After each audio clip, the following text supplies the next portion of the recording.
नमस्कार, आवाज समाचार में आपका स्वागत है। मैं हूं मनोज श्रीवास्तव। खबरों की शुरुआत करते हैं हेडलाइंस के साथ। FY23 में जीडीपी ग्रोथ 7% और नॉमिनल जीडीपी 15.4% रहने का अनुमान। माइनिंग सेक्टर में बड़ी गिरावट का अंदेशा। Inflation going ahead. Risks to growth and investment outlook may rise if inflation persists at high levels. एशियाई देशों में बढ़ती महंगाई पर आरबीआई गवर्नर शक्तिकांत दास ने जताई चिंता। कहा, महंगाई रोकना और कर्ज घटाना हो सबसे बड़ी नीतिगत प्राथमिकता। बाजार में मुनाफा वसूली का दबाव हावी। सेंसेक्स निफ्टी लगातार तीसरे दिन गिरावट पर बंद। मिड कैप स्मॉल कैप शेयरों में बिकवाली। सेंसेक्स 453 और निफ्टी 133 अंक गिरा। एयर इंडिया में को पैसेंजर्स से बदतमीजी पर डीजीसीए सख्त। कहा, क्रू मेंबर्स ने लिया एक्शन। एयरलाइंस कंपनियों को भी चेतावनी। महिला पैसेंजर्स के सामने यूरिनेशन का आरोपी शंकर मिश्रा बर्खास्त। जजों की नियुक्ति में देरी पर सुप्रीम कोर्ट के सख्त तेवर के बाद बैकफुट पर आई सरकार। कहा, जल्द सभी टाइमलाइन को किया जाएगा पूरा। जजों के तबादले को लंबित रखने पर भी सुप्रीम कोर्ट नाराज। दिल्ली में हंगामे की भेंट चढ़ा मेयर चुनाव। मनोनीत पार्षदों के पहले शपथ ग्रहण पर आप और बीजेपी में धक्का मुक्की। सदन की कार्रवाई हुई स्थगित।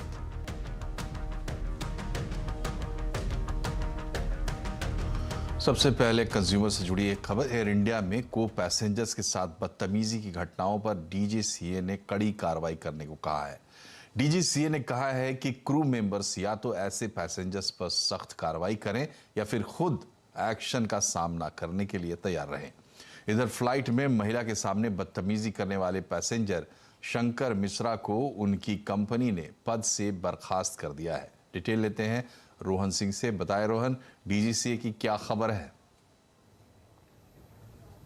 जी, डीजीसीए ने आज एक सख्त वार्निंग दी है तमाम एयरलाइंस को, उनके क्रू को, उनके मैनेजमेंट को कि जिस तरह की घटनाएं हो रही है, बदतमीजी की घटनाएं हो रही है, उसको डील करने में सख्ती बरतें। अदरवाइज कार्रवाई खुद एयरलाइंस के खिलाफ हो सकती है। कल ही आपको याद होगा कि डीजीसीए ने एयर इंडिया वाले मामले में काफ़ी एक साफ तौर पर कहा था कि बहुत ही अनप्रोफेशनल तरीके से काम हुआ था। और आज एक डिटेल्ड एडवाइजरी है। वहाँ जो क्रू है और जो पायलट है उसको उसके जो सिविल एविएशन रूल्स हैं उनके नियम फिर से याद दिलाए गए हैं कि किसी परिस्थिति में किस तरीके से डील किया जाए। मसलन अगर कोई इस तरह की परिस्थिति आती है जहां कोई पैसेंजर बदतमीजी कर रहा है तो आप उसे पहले ओरल वार्निंग दें, फिर रिटन वार्निंग दें और जरूरत पड़ने पर रिस्ट्रेनिंग डिवाइसेस का भी इस्तेमाल किया जाता है। ठीक इसी तरह से यह कहा गया है जो पायलट है उसकी जिम्मेदारी है कि जो फ्लाइट है उसमें एक तरह का डिसिप्लिन बना रहे और उसमें किसी तरह की कोताही नहीं होनी चाहिए। साथ ही एक और चीज जिस पर चिंता जताई गई है कि जो रिपोर्टिंग होती है वो बहुत कम होती है। आपको थाई स्माइल एयरवेज वाला इंसिडेंट याद होगा, वो पूरी घटना हो गई थी लेकिन उसकी रिपोर्टिंग नहीं की गई थी। ठीक इसी तरह से एयर इंडिया वाले मामले में भी 1 महीने के बाद लोगों को पता चला कि इस तरह की घटनाएं हुई थी। तो रिपोर्ट किया जाए, अगर इस तरह की कोई घटना होती है तो उसे डीजीसीए को बताया जाए ताकि आगे की कार्रवाई की जा सके। तो इस पर भी नाराजगी जताई गई है और यह कहा गया है कि जो डायरेक्टर फ्लाइट सेफ्टी है उसकी जिम्मेदारी है कि अगर ऐसा कुछ होता है तो उसको रिपोर्ट किया जाए। और ये भी कहा गया है कि अब अगर इस तरह की घटनाएं आगे होती हैं तो बहुत ही सख्त कार्रवाई की जाएगी तमाम जो क्रू हैं, चाहे वो पायलट हैं या फिर जो एयरलाइन है उसके खिलाफ। जी, तो ये अच्छी खबर है डीजीसीए के हवाले से। बहुत बहुत शुक्रिया आपका रोहन। और बढ़ते हैं आगे, आज की एक और बड़ी खबर। सरकार ने इस साल के लिए 7% जीडीपी ग्रोथ का एडवांस अनुमान लगाया है। पिछले वित्त वर्ष में जीडीपी ग्रोथ 8.7% रही थी। आज जो आंकड़े जारी हुए उसमें जीवीए अनुमान 8.1% से घटाकर 7% कर दिया गया है। वहीं नॉमिनल जीडीपी ग्रोथ अनुमान 15.4% बताया गया है। माइनिंग, कंस्ट्रक्शन, इंडस्ट्री और कैपिटल फॉर्मेशन में ग्रोथ घटने का अनुमान दिया गया है और agri, electricity, trade, hotel services जैसे सेक्टर में पिछले साल के मुकाबले ज़्यादा ग्रोथ होगी, ऐसा अनुमान दिया गया है। आंकड़ों को समझते हैं। हमारे एग्जीक्यूटिव एडिटर नीरज वाजपेयी हमारे साथ है और उसके बाद आईसीआरए की चीफ इकोनॉमिस्ट अदिति नायर से भी बात करेंगे। नीरज जी, सबसे पहले बताइए क्या है खास आंकड़ों की इस कहानी में? देखिए, आंकड़े जो टोटलिटी में अगर आप देखेंगे 7% तो वो नंबर एक्सपेक्टेशंस के आसपास ही है, जो रिजर्व बैंक के भी करीब समझ सकते हैं आप, और सरकार भी ऐसा अनुमान लेके चल रही है। लेकिन जब नंबर के अंदर आप जाएंगे तो आपको कुछ जगहों पे बड़े चिंता के बादल दिखेंगे। पहला चिंता का बादल है कि माइनिंग ग्रोथ आपकी जो है 11.5 से घटकर 2.4% के आसपास आ रही है, और मैन्युफैक्चरिंग की ग्रोथ 9.9 से घटकर 1.6। डेफिनेटली एक हाई बेस से नीचे गिर रहा है, लेकिन 1-1.5% की मैन्युफैक्चरिंग ग्रोथ दिक्कत वाली है, क्योंकि इससे पहले वाले जो नंबर आए थे हमने वहाँ पे भी देखा तो मैन्युफैक्चरिंग और माइनिंग में प्रॉब्लम दिखी थी। तो उसी को आप एक्स्ट्रापोलेट करके चलें तो ये एक चिंता का विषय होना चाहिए। जहाँ पे जैसे होटल और ट्रेड सेक्टर में बहुत अच्छी ग्रोथ है, 13.7 की दिख रही है। फाइनेंस, रियल एस्टेट में ग्रोथ बहुत अच्छी दिख रही है। इसको आप ये मानिए कि जैसे होटल है, टूरिज़्म है, ये एक सिक्लिकल होते हैं, इसमें हमेशा इतनी बड़ी ग्रोथ बनी रहे ये थोड़ा सा एक मुश्किल होती है। ओपन अप हुई इकॉनमी, लोगों के पास थोड़े पैसे हैं तो वो घूम रहे, तो वो एक ग्रोथ आपको दिख रही है, लेकिन यह एक समय जाके प्लेटो बनेगी। फाइनेंस ग्रोथ और रियल एस्टेट ग्रोथ में आप कंजम्पशन देख रहे हैं, इंटरेस्ट रेट धीरे धीरे अब बढ़ रहा है, तो क्या ये ग्रोथ कंटिन्यू करेगी, ये भी एक सवाल है, ये भी एक चैलेंज यहाँ पे होगा। तो इसलिए जहाँ पे बहुत अच्छी ग्रोथ निकल के आ रही है वो सिर्फ एक सेक्टर मुझे लग रहा है, एग्रीकल्चर, और उसका बहुत बड़ा शेयर है क्योंकि उससे बहुत सारे लोग जुड़े हुए हैं, और वो हमको हमेशा कोविड के दौरान भी उसने हमारे लिए सपोर्ट के तौर पे काम किया। लेकिन केवल उसी के भरोसे थोड़ी दिक्कत हो सकती है। तो मुझे लगता है कि ये जो 2-3 फैक्टर है इस पर ध्यान रखना चाहिए। मैन्युफैक्चरिंग डेफिनेटली सरकार के लिए, हम सबके लिए बड़ी चिंता की विषय है कि इसमें ग्रोथ नहीं आ रही, बावजूद इसके कि कैपिटल कॉस्ट उतनी ज़्यादा नहीं थी पिछले 1 साल 1.5 साल में, अब वो बढ़ना शुरू हुई है। और अब जो कैपिटल कॉस्ट बढ़ रही है उसकी वजह से आपको जो ये ट्रैवल, टूरिज्म, ट्रेड बिजनेस या रियल एस्टेट की ग्रोथ है, इसमें भी दबाव देखने को मिल सकता है। मुझे लगता है कि ये नंबर्स टोटलिटी में ज़रूर अच्छे दिख रहे हैं, लेकिन अंदर जाएंगे तो चिंता की बात है इसमें। चलिए, तो फिर इसको थोड़ा अंदर से देखते हैं। ये बताइए, अदिति नायर के लिए क्या सवाल है आपके मन में, उनका स्वागत करते हैं। अदिति, बहुत बहुत स्वागत है आपका CNBC आवाज़ पर। नीरज जी बताएं क्या सवाल है अदिति के लिए। अदिति से मैं तो यही पूछना चाहता हूँ कि ये नंबर तो वैसे 7% देखने में, लेकिन अंदर क्या मैन्युफैक्चरिंग एक बड़ा प्रॉब्लम भारत के लिए बन रहा है, बावजूद इसके कि बहुत इम्पिटस, बहुत कैपेक्स, बहुत पुश दिया गया है? देखिए, मेरे हिसाब से ओवरऑल जो नंबर है नॉमिनल और रियल जीडीपी ग्रोथ के, वो हमारे अनुमान के आसपास ही हैं। और जो सेक्टोरल नंबर्स हैं उनमें थोड़ा बहुत हो सकता है कि बाद में जाके रिवीजन हो, क्योंकि कुछ नंबर्स ऐसे हैं जो हमारे एक्सपेक्टेशन से काफ़ी कॉन्ट्रास्ट में जा रहे हैं। जैसे अगर हम जीडीपी का सेकेंड हाफ का ब्रेकअप देखें और हम एक्सट्रैपोलेट करें कि क्या ग्रोथ होगी प्राइवेट कंजम्पशन, गवर्नमेंट कंजम्पशन और एक्सपोर्ट्स में, तो प्राइवेट कंजम्पशन में एक बहुत ही फ्लैटिश सा ट्रेंड है और एक्सपोर्ट्स में काफ़ी अच्छी डबल डिजिट ग्रोथ इम्प्लिसिट है सेकेंड हाफ के नंबर्स में जो हम ने कैलकुलेट करा है। बट मेरे हिसाब से एक्चुअली उल्टा होगा। जैसे हमने देखा है पिछले 2 महीने का मिला के एक्सपोर्ट्स की ग्रोथ एटलीस्ट मर्चेंडाइज साइड पे इतनी अच्छी नहीं रही है, सर्विसेज में अभी भी अच्छी ग्रोथ है। और जो ग्लोबल सिचुएशन है उससे मुझे लगता है कि एक्चुअली एक्सपोर्ट्स में ज़्यादा अच्छी ग्रोथ नहीं आएगी, बल्कि जो मुझे लग रहा है हाई फ्रीक्वेंसी इंडिकेटर्स देख के, कंजम्पशन ट्रेंड्स देख के, डोमेस्टिक कंजम्पशन ज़्यादा बॉयंट रहेगी इस पीरियड में। तो हमें ये लग रहा है कि हेडलाइन नंबर तो काफ़ी मोटा मोटा एक्सपेक्टेड लाइन से ही है, लेकिन शायद जो डिसएग्रीगेटेड नंबर्स हैं वो या तो H1 के आगे जाके रिवाइज होंगे या H2 के आगे जाके रिवाइज होंगे। एग्रीकल्चर हमें लग रहा है कि जो बैक कैलकुलेटेड H2 का एस्टिमेट है उससे बेहतर प्रदर्शन दिखा सकता है। रबी की सोइंग अभी तक बहुत अच्छी हुई है, रेजोवार लेवल्स भी अच्छे हैं, और जब सोइंग अर्ली होती है जनरली उसका एक पॉजिटिव इम्पैक्ट यील्ड्स में भी देखने को मिलता है। मैन्युफैक्चरिंग में जो आप बात कर रहे थे, मेरे हिसाब से वहाँ पे कमोडिटी प्राइसेस का काफ़ी ज़्यादा इम्पैक्ट है मैन्युफैक्चरिंग में भी और माइनिंग में भी, क्योंकि कुछ सेक्टर्स में जो इनपुट कॉस्ट हैं वो बहुत ही एडवर्स रही हैं पिछले 2 क्वार्टर्स में, पर्टिकुलरली पिछले rather I would say 3 quarters में। अभी जो क्वार्टर चल रहा है उसमें कमोडिटी प्राइसेस, जो ब्लूमबर्ग कमोडिटी इंडेक्स है, वो पिछले साल के सेम क्वार्टर पे फ्लैटिश रहेगा, और अगले साल के Q1 में एक्चुअली अगर कमोडिटी प्राइसेस यहीं रहती हैं तो उनमें एक YOY कॉन्ट्रैक्शन होगी। तो मार्जिन्स का जो ट्रेंड है वो बहुत ऊपर नीचे जाएगा, और जो ग्रॉस वैल्यू एडेड की ग्रोथ होती है वो एक्चुअली वॉल्यूम नहीं, वो देखती है कि मतलब उसमें मार्जिन्स का बहुत इंपॉर्टेंट रोल होता है। तो मैन्युफैक्चरिंग को उस नज़रिए से हमें देखना चाहिए, जो लो ग्रोथ है। तो ब्रॉडली यही मेरे अभी टेकअवेज हैं। नॉमिनल जो जीडीपी आया है उसके हिसाब से हमें लगता है कि गवर्नमेंट ऑफ इंडिया के फिस्कल डेफिसिट में 90,000 करोड़ का ओवरशूट हो भी गया तब भी 6.4% ऑफ जीडीपी जो बजटेड टारगेट था वो मेंटेन रहेगा। अदिति, यहाँ पे एक सवाल है, चूंकि हम लोग एडवांस एस्टिमेट भी लेके चल रहे हैं, तो जिस तरीके से कमोडिटी प्राइसेस सॉफ्टन हुए हैं, लेकिन उसके बावजूद अब चाइना में ओपन अप हो रहा है, लोग कह रहे हैं कि वो तेज़ी देखने को मिल सकती है आगे। दूसरा, इंटरेस्ट रेट एक बहुत बड़ी प्रॉब्लम बन रहे हैं। रिसेंटली हम लोगों ने कई लोगों से बात की तो वो लोग मान रहे हैं कि उसकी वजह से थोड़ा सा स्लो डाउन हो रहा है। तो मुझे ये चिंता ज़्यादा लग रही है कि आपकी जो एक्टिविटीज़ हैं बिजनेस की वो थोड़ी सी स्लो हो सकती है because of high cost of funds.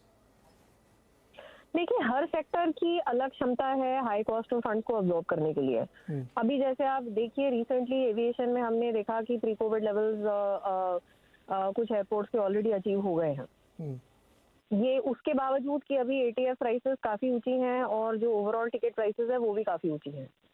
Hotels के सेक्टर में भी आप चाहे पेंट अप डिमांड कह लीजिए या एक नॉर्मलाइजेशन कह लीजिए, वहाँ पे भी अब जो ARRs हैं वो काफ़ी ऊपर काफ़ी हेल्दी लेवल्स पे वापस चले गए हैं।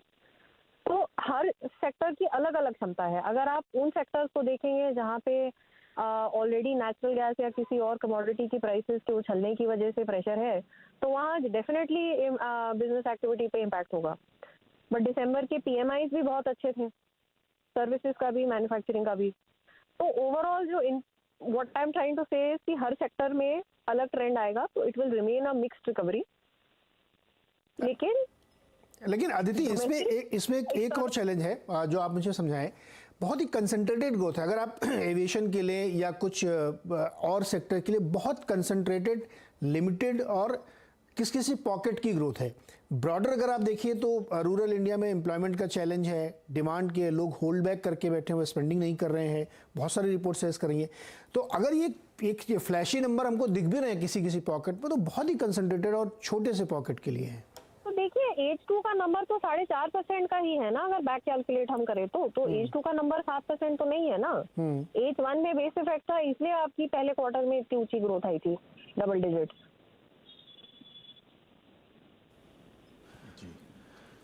चलिए, बहुत बहुत शुक्रिया आपका अदिति और नीरज जी, आपका भी बहुत बहुत शुक्रिया। ये थी जीडीपी के आंकड़ों की कहानी। और अभी एक ब्रेकिंग खबर आ रही है। यूएस दिसंबर बेरोजगारी के आंकड़े आप अपनी स्क्रीन पर देख पा रहे होंगे। नीरज जी हमारे साथ बैठे हैं। नीरज जी, देखिए ये आंकड़े आ गए यूएस बेरोजगारी के, तो क्या मतलब है इनका? 3.6% से घटकर 3.5% MOM मंथ ऑन मंथ। जी देखिए, जो अनएम्प्लॉयमेंट चाहते थे वो लोग करने के लिए, वो नंबर ये चाहती सरकार यूएस की या फेड वहाँ का कि बहुत तेज़ी से घटना चाहिए। तो ये जो काफ़ी तेज़ी से नंबर गिरे हैं, ये नॉन फार्म के पेरोल नंबर्स हैं, तो ये इंडिकेट करते हैं कि अब जो फेड चाह रहा था उसकी दिशा में है ही। लेकिन कंफर्ट इसलिए नहीं आ रहा बहुत ज़्यादा अभी भी कि इस पूरी जॉब रिपोर्ट के 3 नंबर जो ऑलरेडी मार्केट में आ चुके हैं वो नंबर उतने कंफर्टिंग नहीं है। सो ट्रेजेक्ट्री डेफिनेटली उस तरफ है जिस तरफ फेड चाहता है कि जॉब मार्केट जो मतलब वहाँ पे बहुत नौकरियाँ हैं, बहुत ऑप्शंस हैं, तो वो चाहते हैं कि थोड़ा कम हो। मतलब ये कहना बड़ा अजीब है, विडंबना है कि बेरोजगारी बढ़ाने की बात हो रही वहाँ पे, लेकिन वो नहीं चाहते कि इतनी तेजी से, क्योंकि वो इन्फ्लेशनरी है, जैसे नौकरी मिलती है इन्फ्लेशन बढ़ता है, तो वो उसको दबाने की कोशिश करे। तो ट्रेजेक्ट्री डेफिनेटली उसकी तरफ है, लेकिन बिग पिक्चर अगर आप देखेंगे तो अभी भी जॉब मार्केट वहाँ का बहुत ही स्ट्रांग है। तो ये नंबर फौरी तौर पे थोड़ा सा लग रहा है कि हाँ ट्रेजेक्ट्री उसी तरह, जैसे इन्फ्लेशन वहाँ का लगातार गिर रहा है, बट उनके टारगेट से बहुत ऊपर है। उनको 2% चाहिए और वो अभी भी 7% के आसपास है। तो उस लिहाज से अगर आप इनको नंबर को देखेंगे, लेकिन तो इनलाइन है, इनलाइन जैसे नॉन फॉर्म देखिए ना, 2 लाख से बढ़ के 2 लाख लगभग उतना ही है। 3.6 से घटकर 3.5, 0.1% का केवल माइनर्स है इसमें वीकनेस आई, वो भी मंथ ऑन मंथ है। अभी उनकी जो अनएम्प्लॉयमेंट रेट है वो काफ़ी नीचे लाने की उनकी कोशिश है। मुझे लगता है कि इस लिहाज से देखना चाहिए नंबर से, क्योंकि नंबर्स। चलिए, तो दोनों खबरें नीरज जी जो है नंबर से जुड़ी हुई हो गई, और कंज्यूमर्स के लिए हम ज़्यादा इस समय हमारी खबरें होती हैं, तो ये बता दीजिए लगे हाथ कि मार्केट रिएक्ट करेगा क्या मंडे को इन दोनों खबरों पर? डेफिनेटली करेगा। मार्केट आपका इस नंबर पर ज़्यादा रिएक्ट करेगा जो आपका जीडीपी का नंबर आया है, क्योंकि देखिए ये आप कुछ भी कह लें, लेकिन माइनिंग और मैन्युफैक्चरिंग अगर स्लो है, उस रफ्तार से नहीं बढ़ रही जो हमारे डिजायर्ड है, तो फिर ये दिक्कत है जी। तो इसलिए मार्केट इस पर बल्कि मुझे लगता है 3 दिन से जो रिएक्ट कर रहा है शायद उसी का परिणाम हो। जी चलिए, बहुत बहुत शुक्रिया आपका नीरज जी। तो बढ़ते हैं खबरों में आगे और अब बात करते हैं महंगाई की, जो कई महीनों से सबके लिए सिरदर्द बनी हुई है। आरबीआई गवर्नर शक्तिकांत दास ने एशियाई देशों में बढ़ती महंगाई पर चिंता जताई है। उन्होंने कहा कि कोरोना और यूक्रेन युद्ध के बाद ही महंगाई लगातार बढ़ रही है, लेकिन अगर लंबे वक्त तक महंगाई हाई रहती है तो ग्रोथ और निवेश को बड़ा खतरा होता है। इसके अलावा उन्होंने कहा कि सरकारों के लिए कर्ज को घटाना भी दूसरी बड़ी प्राथमिकता होनी चाहिए। आरबीआई गवर्नर शक्तिकांत दास ने आईएमएफ के कार्यक्रम में ये बातें कही हैं। Inflation going ahead, risks to growth and investment outlook may rise if inflation persists at high levels. Prioritizing price stability may therefore be the optimal policy choice for the South Asian region in the current context. This approach to disinflation, however, needs to be mindful of the rising risks to growth outlook in an environment of deteriorating prospects for global growth and trade activity. Apart from taming inflation, that I would like to highlight is containing external debt vulnerabilities. और अब बात करते हैं market की। बाजार की volatility की चपेट की जो ये है वो जारी है, दौर जारी है। आज भी मुनाफा वसूली का दबाव हावी रहा। सेंसेक्स निफ्टी लगातार तीसरे दिन गिरावट पर बंद हुए। सेंसेक्स 453 पॉइंट गिरकर 59,900 पर और निफ्टी 133 पॉइंट गिरकर 17,859 पर बंद हुआ। मिड कैप स्मॉल कैप शेयरों में आज बिकवाली देखने को मिली। और बाजार में क्यों बढ़ रही है गिरावट और 2023 में कहां जाएगा बाजार, आज आवाज अड्डा में इसी पर होगी बड़ी चर्चा शाम 7:57 पर।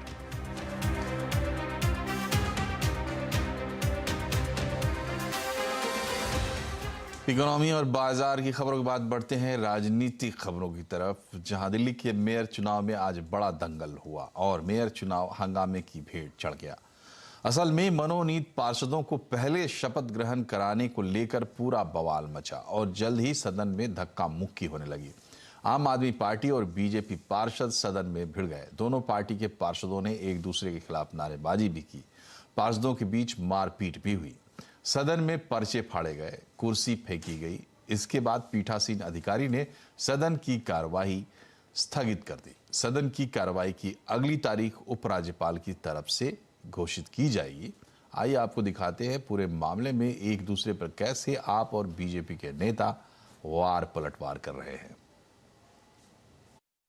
भाई, जो चुने हुए पार्षद हैं शपथ उनकी होती है पहले, नॉमिनेटेड मेंबर की बाद में शपथ होती है। यही मांग की हमारे सब पार्षदों ने कि भाई जो चुन के आए हुए हैं, जिनको जनता ने चुन के भेजा है, उनकी शपथ पहले कराइए आप, जो हमेशा से परंपरा रही है। इसका मकसद क्या है मालूम है आपको? ये नॉमिनेटेड, जिनको एक वोट जनता ने नहीं दिया, उन नॉमिनेटेड पार्षदों का वोट कराना चाहते हैं मेयर और डिप्टी मेयर में, जबकि नियमता ये पूरी तरीके से गलत है, कानूनी रूप से भी, संवैधानिक रूप से भी और एमसीडी के नियमों के हिसाब से भी। इस पूरी चुनाव प्रक्रिया को माखौल बनाना चाहते हैं, इसका गला दबाना चाहते हैं लोग। मैं बहुत ही आश्चर्यचकित हूं आम आदमी पार्टी के व्यवहार पर, जो बहुमत में है लेकिन महापौर के चुनाव से भाग रही है, गुंडागर्दी करा रही है। इनके पार्षद ब्लेड मारे हैं बीजेपी के पार्षदों को, कई के हाथ कटे हैं, कई की हथेलियां कटी हैं और ये गुंडागर्दी का चरित्र दिखा रहे हैं सदन के अंदर। दिल्ली में आम आदमी पार्टी और बीजेपी में दंगल मची तो कांग्रेस के अंदरूनी घमासान में कुछ शांति आती भी दिखती है। राहुल गांधी की भारत जोड़ो यात्रा के जम्मू कश्मीर में पहुंचने से पहले ही जम्मू कश्मीर के 19 बड़े नेताओं ने कांग्रेस में घर वापसी की है। इन नेताओं में कांग्रेस के पूर्व प्रदेश अध्यक्ष और मंत्री पीरजादा मोहम्मद सईद, पूर्व उप मुख्यमंत्री ताराचंद और कांग्रेस के महासचिव रहे नरेंद्र शर्मा शामिल हैं। इन सभी 19 नेताओं ने दिल्ली में कांग्रेस के राष्ट्रीय महासचिव केसी वेणुगोपाल की अध्यक्षता में फिर से कांग्रेस की सदस्यता ले ली है। ये नेता कुछ महीने पहले कांग्रेस छोड़कर गुलाम नबी आजाद की पार्टी में शामिल हो गए थे। दिल्ली में सियासत की दंगल और सदन में शर्मनाक हरकतों के बाद अब आपको ले चलते हैं जोशीमठ, जहां लोगों की जिंदगियां आफत में आ गई हैं। घर धंस रहे हैं और पानी लगातार निकलने से अफरा तफरी मची हुई है। एहतियात के तौर पर इस इलाके में कई होटल को बंद करने का आदेश भी दे दिया गया है। संवाददाता नितिन सेमवाल ने हालात का जायजा लेने पहुंची कमेटी के सदस्यों से वहां पर बातचीत की है। जोशीमठ में हो रहे भूधसाव के अगर आज पूरे दिन भर के घटनाक्रम की बात करें तो जिस तरीके से प्रशासनिक टीमों ने लगभग 4 से 5 वार्डों का स्थलीय निरीक्षण किया, तो वहीं उन प्रभावित लोगों को भी आज सुरक्षित स्थानों पर ठहराया गया जो बहुत ज्यादा प्रभावित थे। इसके साथ ही अगर बात की जाए तो जिस तरीके से मुख्यमंत्री पुष्कर सिंह धामी ने देहरादून में देर शाम को 6 बजे से अधिकारियों की बैठक ली और अधिकारियों से आज फीडबैक लिया कि किस तरीके से आगे का जो रणनीतियां हैं उस पर किस तरीके से काम किया जाएगा। इसके साथ ही अगर बात करें तो अधिकारी जो उच्च लेवल के अधिकारी जो जोशीमठ में अभी मौजूद है उन्हें भी आगे के कार्य के लिए भी निर्देशित किया है। जिस तरीके से लगातार जोशीमठ में भूस्खलन हो रहा है, भूधसाव हो रहा है, उसको लेकर भी बीजेपी संगठन के द्वारा भी एक टीम गठित की गई है जो इस समय जोशीमठ में मौजूद है। और कल जब मुख्यमंत्री धामी जोशीमठ पहुंचेंगे तो उससे पहले यही टीम उनको पूरी रिपोर्ट देगी। सीधे इनके संयोजक से बात करेंगे। हमारे साथ आदित्य कोठारी जी इस समय जुड़ चुके हैं। जी, अगर बात करें तो क्या क्या देखा है अभी तक टीम ने पूरे वार्डों में घूमकर? जोशीमठ में जो ये भारी नुकसान हो रहा है इसके समाचार मिल रहे हैं। इसके जो प्रभावित लोग हैं उनसे बातचीत करने के लिए और आगे भविष्य में इसका क्या समाधान हो सकता है, प्रभावित लोगों को किस तरह से राहत दी जा सकती है और जो हमारा प्रशासनिक तंत्र है वो क्या क्या इसमें अभी तक काम कर रहा है, आगे उनको किस तरह से करना चाहिए, एक समन्वय स्थापित करने के लिए ये टीम आज दोपहर में यहाँ पर जोशीमठ में पहुंची है। और हमने आज दिन भर एक तो गांधीनगर वार्ड है, एक सिंहधार वार्ड है और एक मनोहर वार्ड है, ऐसे 4-5 वार्डों के प्रभावित लोगों से हम लोगों ने मुलाकात की है। और अभी यहाँ छोटा सा ब्रेक के बाद आपको लेकर चलेंगे लास वेगस और दिखाएंगे उड़ने वाली कार।